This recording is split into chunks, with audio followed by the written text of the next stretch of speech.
The girl deliberately set fire to her white robe. Unexpectedly, as the flames spread, a blood-red skirt was revealed, instantly becoming the focus of the ball. Seeing the girl's confident posture, the Baroness did not notice that this guest was her little assistant. She looked at her mother's relic hanging on the Baroness's chest. Quera's friend brought a plate of mice. Taking advantage of the chaos, she retrieved the necklace and tossed it to her pet dog. The Baroness blew the dog whistle, summoning the spotted dog. As the sharp whistle echoed, Quera suddenly recalled the truth. 10 years ago, the Baroness had blown the dog whistle, pushing her mother off the cliff. Revenge instantly consumed her reason. Her friend quickly took her away from the venue. After returning home, Cruella thought long and hard, and decided to formally seek revenge on the Baroness. She continued working as an assistant wearing a wig. Whenever the Baroness had an event, she would appear in a witch-like outfit. At the Baroness's new product launch event, Cruella stole the spotlight with a trashy long dress. Seeing that Cruella was about to steal the media spotlight, the Baroness decided to challenge her. Cruella saw that the time was right and volunteered to help. She would use a dress adorned with gold beans to help the Baroness regain her former glory. The Baroness was very satisfied with this plan. To avoid any accidents,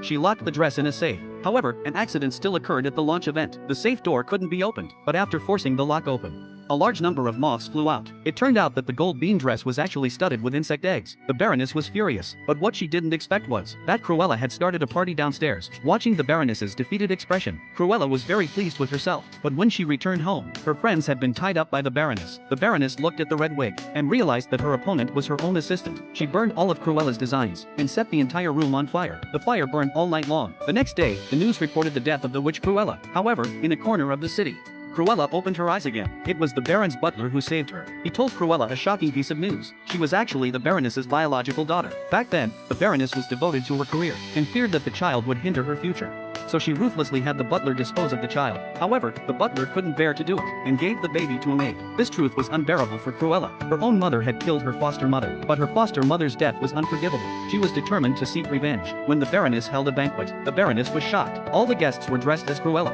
and Cruella was hiding among them. While the Baroness was socializing, she stole the dog whistle, then disguised herself as an assistant and led the Baroness to the rooftop. The Baroness wanted to use the Dalmatian, but without the whistle, the Dalmatian wouldn't obey her commands. Then Cruella pulled out the necklace, revealing her true identity. The Baroness was surprised, then changed her expression. But in this seemingly affectionate embrace, the Baroness revealed her true nature and pushed her own daughter off the cliff.